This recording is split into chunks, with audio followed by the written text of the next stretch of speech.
सबसे पहले इस वक्त क्या हलचल है आज़ाद कश्मीर कानून साज असम्बली के बाहर, हमारे नुमाइंदे उमर हयात हमारे साथ मौजूद हैं, उनसे बात करते हैं। उमर, इलेक्शन की कवरेज भी आप जब पूरा आज़ाद कश्मीर के इलेक्शन में बड़ी वाज़ेह बरतरी पाकिस्तान तहरीक इंसाफ को मिल गई, दो बड़े नाम सामने आए, एक साबिक वज़ीर आज़म बैरिस्टर सुल्तान महमूद, फिर दूसरा नाम था सरदार तनवीर इलियास और ख्वाजा फारूक का भी जिक्र होता रहा। लेकिन ये अचानक फिर अब्दुल क़य्यूम नियाज़ी साहब का नाम अचानक सामने आ गया है। अब क्या सूरत हाल गहमा गहमी देख रहे हैं, क्योंकि जो मेंबर्स पाकिस्तान तहरीक इंसाफ के हैं वो कुछ और सोच रहे थे, खान साहब और पाकिस्तान तहरीक इंसाफ ने फैसला एकदम से कुछ और कर दिया।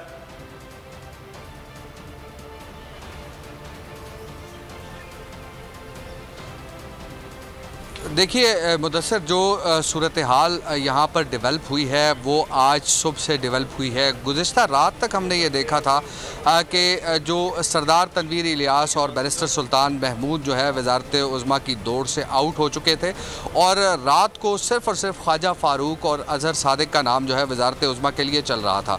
और इसमें जो सबसे बड़ी अहम डेवलपमेंट जो आज सुबह हुई है वो यही थी कि अब्दुल क़य्यूम नियाज़ी को जो है वो पाकिस्तान तहरीक इंसाफ की जानिब से आज़ाद कश्मीर की कानून साज असम्बली का जो है वो वज़ीर आज़म नामज़द कर दिया गया।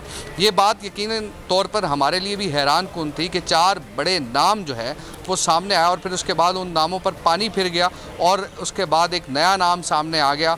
अज़हर सादिक का नाम जब सामने आया तो ये चमेगोइयाँ की जा रही थी कि रेजिस्टेंस बहुत ज़्यादा होगी, और उसकी वजह यह थी कि पहली मरतबा वो कानून साज असम्बली के मेंबर मुंतखब हुए हैं, और ये आज़ाद कश्मीर की हिस्ट्री में पहली दफ़ा होता कि कोई ऐसा मेंबर जो पहली मरतबा इलेक्ट हुआ है और वो आज़ाद कश्मीर की कानून साज असम्बली का वज़ीर आज़म बन जाता।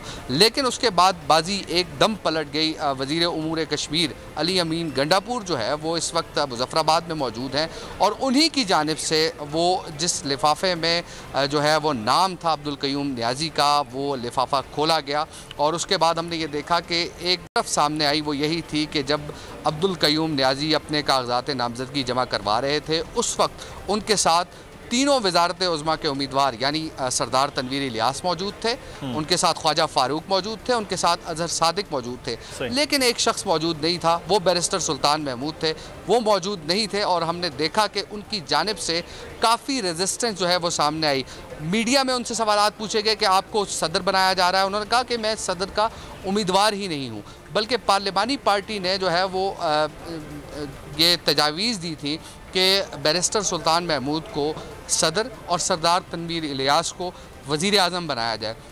लेकिन अब यहाँ पर एक इलाकाई तकसीम के हवाले से अगर हम बात करें या बरादरीज़म की हम बात करें तो ये भी बहुत ज़्यादा एक अहम फैक्टर था, क्योंकि चौधरी अनवारुल हक जिनको स्पीकर कानून साज असम्बली बनाया गया है AJK का, वो उनका ताल्लुक़ जो है वो मीरपुर डिवीज़न से है, और फिर मीरपुर डिवीज़न से वज़ीर आज़म का इंतखाब भी मुश्किल हो जाता कि अगर वहाँ से किसी को वज़ीर आज़म नामज़द कर दिया जाता तो एक ही डिवीज़न को जो है वो तमाम ओहदे दे दिए जाते, क्योंकि स्पीकर एक बहुत बड़ा ओहदा है जो मीरपुर डिवीज़न को मिल गया। तो इसके साथ ही जब चौधरी अनवारुल हक स्पीकर बन गए तो फिर उसके बाद बैरिस्टर सुल्तान महमूद का नाम जो है वो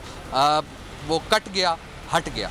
फिर उसके बाद हमने ये देखा कि पुंछ डिवीज़न को जो है वज़ारत उज़्मा देने की बात सामने आई, तो उसमें हमने ये देखा कि जो बड़ा नाम सामने आया था वो सरदार तनवीर इलियास का था।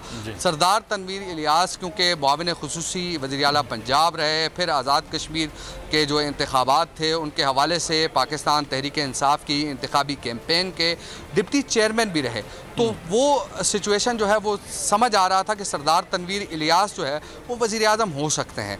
लेकिन जब नाम अज़हर सादिक का भी सामने आया, ख्वाजा फ़ारूक का भी सामने आया, तो आज सुबह जब मेरी ख्वाजा फ़ारूक साहब से बात हुई वो यहाँ आए तो उन्होंने कहा कि मेरा और अज़हर सादिक साहब का नाम चल रहा है। तो मैंने उनसे कहा कि फ़ाइनल क्या होगा, उन्होंने कहा फ़ाइनल फ़ैसला तो अब वज़ीर आज़म इमरान खान ही करेंगे। लेकिन जब वो लिफाफा आया यहाँ पे और वो लिफाफा खुला और उस लिफाफे पर नाम जो दर्ज था वो अब्दुल क़य्यूम नियाज़ी का था, और अब्दुल क़य्यूम नियाज़ी जो है वो तीसरी मरतबा आज़ाद कश्मीर की कानून साज असम्बली के रुकन मुंतखब हुए हैं। इससे पहले वो वज़ीर खुराक जो है वो रह चुके हैं, तो एक सीजन पॉलिटिशियन हैं और ख़ास तौर पर अपने हलके में बहुत अहम इनका असर रसूख है। और एक और अहम बात यह है कि इनका ताल्लुक़ लाइन ऑफ कंट्रोल के इलाके से है, यानी इनके इलाके में लाइन ऑफ कंट्रोल भी है। तो जो लाइन ऑफ कंट्रोल के इर्द गिर्द रहने वाले लोग हैं उनमें बड़ी एक खुशी की लहर दौड़ गई है इस फैसले से कि अब लाइन ऑफ कंट्रोल से जो है वो वज़ीर आज़म है, तो वो लाइन ऑफ कंट्रोल में के साथ जो है वो आवाम को जो दरपेश मुश्किलात हैं उमर हमारे साथ भी होगा। हजीरा के जलसे में कि 4 से 5 जो नाम सामने आते रहे, अज़हर सादिक थे और उससे पहले जो 2 बड़े नाम सामने आते रहे पूरे इलेक्शन कैंपेन में। अब सूरत हाल आपने बैरिस्टर सुल्तान महमूद के हवाले से बात की है, हम इस पर मजीद बात करते हैं, आपसे भी दीगर मेहमान भी हमारे साथ होंगे। लेकिन तरीकाकार क्या है वज़ीर आज़म आज़ाद कश्मीर के इंतखाब के हवाले से? आपको एक छोटी सी रिपोर्ट दिखाते हैं, फिर मजीद बात होगी। कौन होगा आज़ाद कश्मीर का 13वां वज़ीर आज़म? कौन संभालेगा ऐवान की कमान? फैसला आज हो जाएगा। वज़ीर आज़म आज़ाद कश्मीर के चुनाव के लिए 27 अराकीन पर मुश्तमिल सादा अक्सरियत से इंतखाब होगा। PTI ने अब्दुल क़य्यूम नियाज़ी, जबकि मुत्तहदा अपोजिशन ने चौधरी लतीफ़ अकबर का नाम फाइनल कर दिया है। वज़ीर आज़म का इंतखाब आइन के आर्टिकल 13 के तहत होता है। हर उम्मीदवार के लिए अलग प्रिजाइडिंग ऑफिसर मुकर्रर किया जाता है। तमाम अरकान एक एक करके प्रिजाइडिंग ऑफिसर के सामने वोट डालकर ऐवान से बाहर चले जाते हैं और फिर घंटियां बजाकर स्पीकर नताइज का ऐलान करता है। 25 जुलाई 2021 को होने वाले आज़ाद कश्मीर के आम इंतखाबात में तहरीक इंसाफ ने भारी अक्सरियत से मैदान मारा था। 53 रुकनी ऐवान में PTI ने 32 नशिस्तों पर कब्जा जमाया था। पाकिस्तान पीपल्स पार्टी ने कुल 12 नशिस्तें हासिल की, जिनमें से 11 जनरल और 1 खातून नशिस्त शामिल है। मुस्लिम लीग नून के हिस्से में 7 नशिस्त ही आ सकी। 6 जनरल और 1 खातून रुकन को ऐवान में बैठने का मौका मिला। आज़ाद कश्मीर के इंतखाबात में मुस्लिम कॉन्फ्रेंस सिर्फ 1 ही सीट हासिल कर सकी। तहरीक इंसाफ की बड़ी कामयाबी पर मुस्लिम लीग नून, पीपल्स पार्टी और मुस्लिम कॉन्फ्रेंस ने धांधली का इल्जाम लगाया। एक बड़ी अफसोसनाक हकीकत है हमारे मुल्क के लिए कि हम एक दफ़ा फिर शफाफ इलेक्शन कराने में नाकाम रहे। 25 जुलाई को आज़ाद कश्मीर में जमहूरियत हारी। हमारा जो इलेक्शन का अमल है वो रियासत के कब्जे में है। जिस तरीके से खुलेआम धांधली हो रहा था कश्मीर के इलेक्शंस में, मगर ये सब कुछ के बावजूद Pakistan Peoples Party single largest opposition के सूरत में सामने आई है। इंतखाबात से कबल होने वाले गैलिप के सर्वे में आवाम ने तहरीक इंसाफ को मकबूल तरीन जमात और इमरान खान को कश्मीरियों के पसंदीदा लीडर करार दिया था। 44% शहरी तहरीक इंसाफ के हामी, 12% पाकिस्तान मुस्लिम लीग नून के और 9% पाकिस्तान पीपल्स पार्टी की हिमायत में सामने आए थे। रिपोर्ट आपने देखी है। शुरू होगा। कादिर खान मंदोखेल साहब पाकिस्तान पीपल्स पार्टी के रहनुमा, मेंबर नेशनल असम्बली, हमारे साथ मौजूद हैं। मंदोखेल साहब, बहुत शुक्रिया सर आपके वक्त का। पाकिस्तान पीपल्स पार्टी के उम्मीदवार वजारत उज़्मा के लिए चौधरी लतीफ़ अकबर सामने आए हैं। वो ख़ुद भी इस वजारत पर रह चुके हैं और सीजन पॉलिटिशियन है। लेकिन एक जानिब हम ये देख रहे हैं कि मुतफ़िक़ा तौर पर वहाँ पर उम्मीदवार हैं। तमाम तर चीज़ें थीं कि धांधली के इल्ज़ामात आपकी जानिब से भी लगाए गए, अपोजिशन की दीगर जमातों की जानिब से भी लगाए गए कि वहाँ धांधली हुई। लेकिन बहरहाल इस अमल में जो जमहूरियत का तसलसल है, जमहूरियत का अमल है, उसमें तमाम सियासी जमातें अब शामिल हाल भी हैं। आप क्या समझते हैं कि पाकिस्तान तहरीक इंसाफ की ये जो जीत है, पाकिस्तान तहरीक इंसाफ के वजारत उज़्मा के लिए अचानक नामों का तब्दीली है, इससे कुछ ख़ास फ़र्क पड़ेगा या आप कश्मीर के मामले को लेकर कश्मीर की तमाम सियासी जमातें बशमूल आपकी और दीगर जमातें वो मिलकर कश्मीर के लिए अब काम करती हुई नजर आएँ? बहुत शुक्रिया मुदस्सर भाई। काश मैं देखता हो रहा हूँ जनरल न्याजी के बाद इमरान न्याजी की सूरत में और अब एक और न्याजी कश्मीर पे, मैं समझ रहा हूँ कि अगर एक और न्याजी आ जाता है तो बड़ी बदकिस्मती है कश्मीरी आवाम का। जो आप सर्वे की बात कर रहे हो, ये कौन सी ड्यूट के सर्वे होता है, इनके सबका पता है। इसी सर्वे में ये न्याजी सिर्फ तखल्लुस में न्याजी हैं, इनका कबीला न्याजी से कोई ताल्लुक नहीं है, इनके नाम के साथ सिर्फ तखल्लुस में न्याजी है, तो हम सिर्फ इसको तखल्लुस समझा जाए।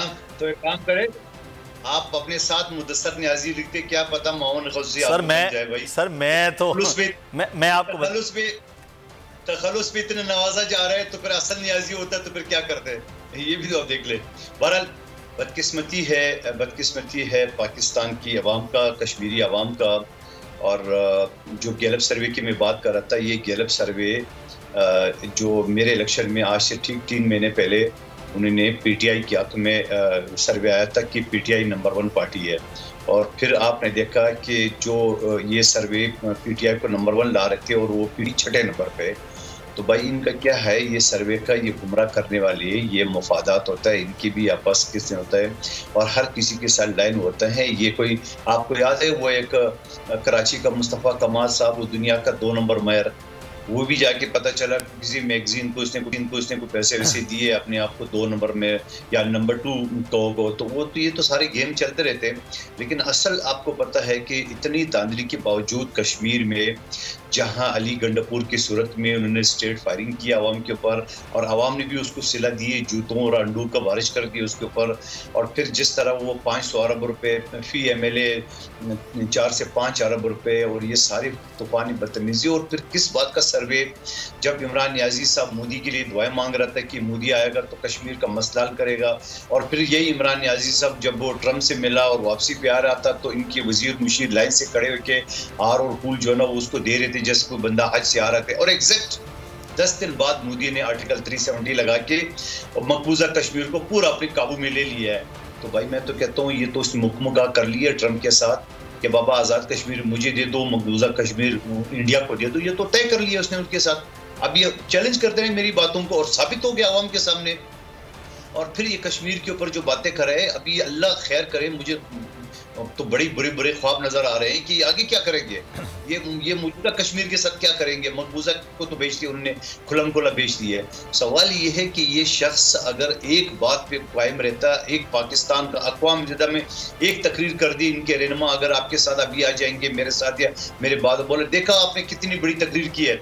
और भाई उस तकरीर के बाद क्या की है उसने, एक आधे घंटे का जो है ना वो एहतजाज किए है यहाँ पे कौमी असम्बली के सामने और उसके बाद खत्म हो गया। हाँ, एक और भी बड़ा उसने जदोजहद की है कि इस्लामाबाद में कश्मीर हाईवे का नाम बदल दिया उसने। चलें अब देखते हैं कादिर खान मंदोखेल साहब के आज़ाद कश्मीर के लिए फिर पाकिस्तान तहरीक इंसाफ क्या कहती है।